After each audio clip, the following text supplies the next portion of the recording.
ನಮಸ್ಕಾರ ಎಲ್ರಿಗೂ. ನಾನು ನಿಮ್ಮ ಪ್ರೀತಿಯ ಗೆಳತಿ ವೈಶಾಲಿ. ಇವತ್ತು ತುಂಬ ಇಂಟ್ರೆಸ್ಟಿಂಗ್ ಆದ ವಿಡಿಯೋ ತಂದಿದ್ದೀನಿ. ನಿಮಗೆ ವಿಡಿಯೋನ ಕೊನೆಯವರೆಗೂ ನೋಡಿ, ಲೈಕ್ ಮಾಡಿ, ಶೇರ್ ಮಾಡಿ, ಸಬ್ಸ್ಕ್ರೈಬ್ ಮಾಡೋಕ್ಕೆ ಮರಿಬೇಡಿ ಫ್ರೆಂಡ್ಸ್. ಇವಾಗ ಹೇಗೆ ಮಾಡೋದು ಅಂತ ನೋಡ್ಕೊಂಡು ಬರೋಣ. ಇಲ್ಲಿ ನಾನು 1 kg ಮೈದಾ ಹಿಟ್ಟನ್ನು ತೊಗೊಂಡಿದ್ದೀನಿ. ಆದರೆ ಅದರಲ್ಲಿ ಒಂದು ಸ್ವಲ್ಪ ಉಳಿಸಿದ್ದೀನಿ ನಾನು. ಆಮೇಲೆ ಇಲ್ಲಿ ಇದಕ್ಕೆ ನಾನು ಒಂದು ರುಚಿಗೆ ತಕ್ಕಷ್ಟು ಉಪ್ಪನ್ನು ಸೇರಿಸ್ಕೊತಾ ಇದ್ದೀನಿ. ಆಮೇಲೆ ಒಂದು ಸ್ವಲ್ಪ ಕಾಳನ್ನು ಹಾಕೋತಾ ಇದ್ದೀನಿ ಇಲ್ಲಿ. ಮತ್ತು ಜೀರಿಗೆನ ಹಾಕೋತಾ ಇದ್ದೀನಿ ಇಲ್ಲಿ. 2 ಚಮಚ ಜೀರಿಗೆನ ಹಾಕೊಂಡಿದ್ದೀನಿ ಇಲ್ಲಿ. 2 ಚಮಚ ಕಾಳು ಅಂತಲೇ ಹೇಳ್ಬೋದು. ಮತ್ತು ಖಾರ ನೋಡ್ಕೊಂಡ್ಬಿಟ್ಟು ಹಾಕಿ ಫ್ರೆಂಡ್ಸ್. ನಿಮಗೆ ಎಷ್ಟು ಬೇಕು, ಕೆಲವರು ಕಮ್ಮಿ ತಿಂತಾರೆ, ಕೆಲವರು ಜಾಸ್ತಿ ತಿಂತಾರೆ.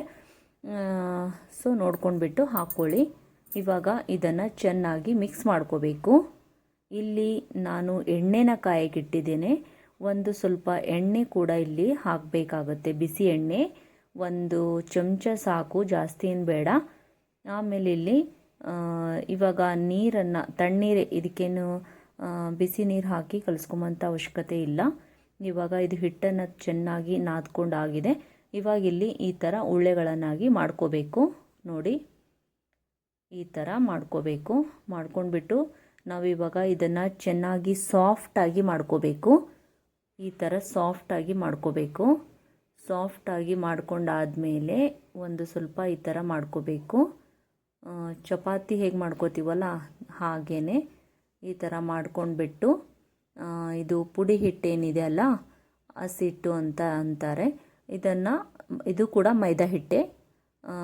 ಆಮೇಲೆ ಈ ಥರ ಹಚ್ಕೊಂಡ್ಬಿಟ್ಟು ಲಟ್ಟಣಿಗೆಯಿಂದ ಲಟ್ಟಿಸ್ಕೋಬೇಕು. ಚಪಾತಿ ಥರನೇ ಲಟ್ಟಿಸ್ಕೋಬೇಕು, ಆದರೆ ತೆಳುವಾಗಿ ಲಟ್ಟಿಸ್ಕೋಬೇಕು. ನೋಡಿ, ಇಷ್ಟು ದೊಡ್ಡದಾಗಿ ಆಗಿದೆ. ನೋಡಬಹುದು ನೀವು ಎಷ್ಟು ಚೆನ್ನಾಗಾಗಿದೆ ಅಂತ. ನೋಡಿ, ಮೈದಾ ಹಿಟ್ಟಾಗಿರೋದ್ರಿಂದ ಇದು ಯಾರು ಬೇಕಾದರೂ ಮಾಡಬಹುದು. ಮತ್ತು ಇದು ಏನು ಹರಿಯಲ್ಲ, ಏನಾಗಲ್ಲ. ದೀಪಾವಳಿಗೆ ಬರೀ ಸ್ವೀಟ್ ಮಾಡಿಕೊಂಡ್ರೆ ಹೇಗೆ, ಖಾರ ಕೂಡ ಮಾಡ್ಕೋಬೇಕಾಗುತ್ತಲ್ವಾ. ಅದಕ್ಕೆ ನಮ್ಮ ಈ ಒಂದು ಖಾರ ಶಂಕರ್ ಪೋಳೆ ಮಾಡ್ತಾಯಿದ್ದೀನಿ ನಾನು. ನೋಡಿ, ಇವಾಗ ಈ ಥರ ಕಟ್ ಮಾಡ್ಕೋತಾ ಇದ್ದೀನಿ. ಕಟರ್ ಇದ್ದರೆ ಕಟರಿಂದ ಕಟ್ ಮಾಡ್ಕೊಳ್ಳಿ, ಅಥವಾ ಚಾಕು ಇದ್ದರೆ ಚಾಕುಯಿಂದಾದರೂ ಕಟ್ ಮಾಡ್ಕೊಳ್ಳಿ. ಯಾವುದರಿಂದಾದರೂ ಕಟ್ ಮಾಡ್ಕೋಬಹುದು ಫ್ರೆಂಡ್ಸ್. ಹಾಗೆ ನಿಮಗೆ ಯಾವ ಶೇಪ್ ಬೇಕೋ ಆ ಶೇಪಲ್ಲಿ ನೀವು ಕಟ್ ಮಾಡ್ಕೋಬಹುದು. ನೋಡಿ, ಈ ಥರ ಕಟ್ ಮಾಡ್ಕೋಬೇಕು. ಇವಾಗ ಎಣ್ಣೆ ಕಾದಿದೆ ಇಲ್ಲ ಅಂತ ಟೇಸ್ಟ್ ಮಾಡಿದ್ದೀನಿ. ಇಲ್ಲಿ ಎಣ್ಣೆ ಕಾದಿದೆ ನಮ್ಮದು.